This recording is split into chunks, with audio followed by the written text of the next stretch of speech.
frères, aujourd'hui, nous abordons un sujet délicat, loin d'être anodin et qui n'est certainement pas fait pour les âmes sensibles. Ce que je vais partager est lourd de sens. Avant de poursuivre, je tiens à saluer le courage qui vous a conduit jusqu'ici.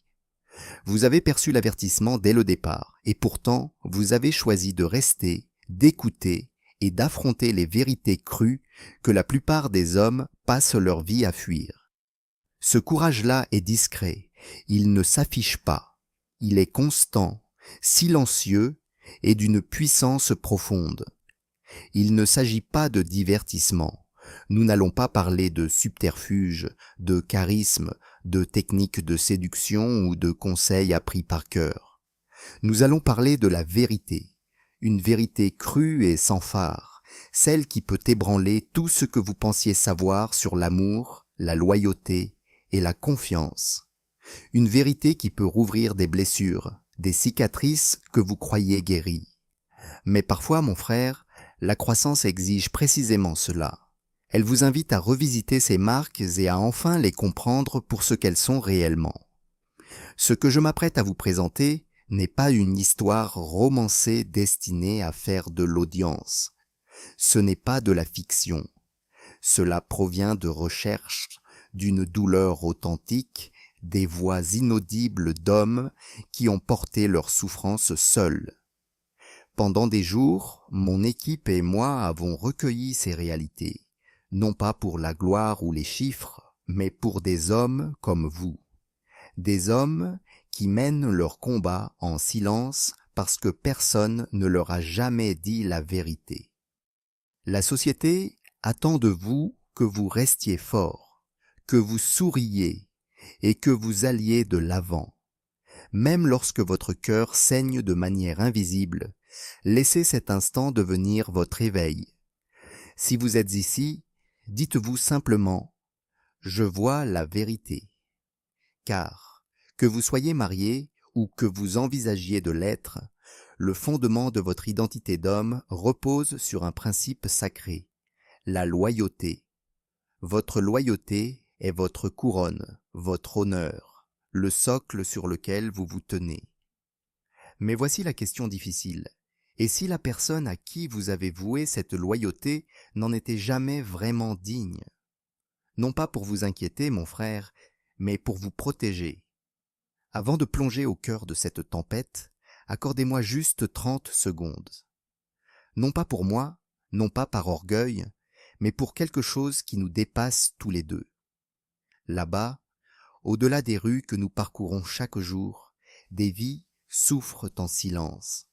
Des créatures qui hurlent dans la nuit, non pas de maladie, mais de faim. Des chats errants, des chiens abandonnés, des animaux oubliés, qui n'ont pas de voix, et pourtant, ils sont des créations de Dieu et méritent notre compassion. Je ne suis pas issu d'une famille riche. Je n'ai ni sponsor, ni studio de luxe derrière moi. Ce que j'ai vraiment, c'est vous, votre présence, votre soutien, votre force. Vous avez porté cette mission plus loin que ma propre famille n'aurait pu le faire. Ensemble, nous avons entrepris quelque chose, non pas pour les applaudissements ou la reconnaissance, mais pour nourrir ces vies silencieuses et sans défense.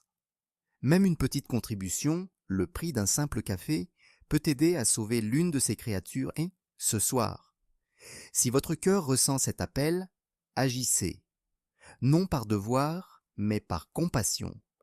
Cela suffit. Respire profondément, car à partir de maintenant, mon frère, nous entrons dans le vif du sujet. 6 novembre 1948. Chicago. M25. David Miller, un homme de 34 ans, commençait tout juste une histoire qui allait marquer son âme à jamais. Il n'était ni riche ni célèbre.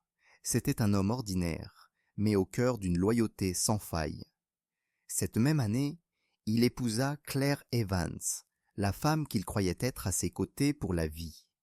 Ce n'était pas un mariage arrangé ni une union superficielle. C'était un amour véritable, profond et pur, celui que les poètes s'efforcent de saisir dans leurs vers. Clare lui murmurait souvent « David, tu es tout ce que je désire pour le reste de ma vie. » Ces mots devinrent le fondement de son espoir, de sa foi et de l'avenir qu'il imaginait bâtir. Mais les mots, mon ami, peuvent s'estomper. Les promesses peuvent perdre leur sens, et ce qui paraît solide et inébranlable en apparence peut s'effondrer sous le poids de vérités cachées. Les mois passèrent, et de petits désaccords commencèrent à surgir, non pas par trahison ou mauvaise intention, mais pour des raisons quotidiennes. Factures, repas, simples divergences.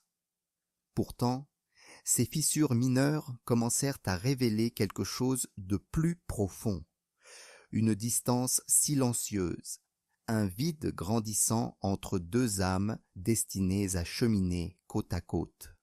David travaillait sans relâche, jonglant avec 2 emplois du matin au soir. Il n'avait pas de richesse, mais il était riche de détermination. Sa plus grande richesse était sa loyauté. Il n'a jamais couru après le luxe. Son rêve était simple. Rentrer à la maison, partager un repas et s'endormir auprès de la femme qu'il aimait. Pour lui, c'était le paradis. Mais le cœur de Claire avait déjà commencé à s'éloigner.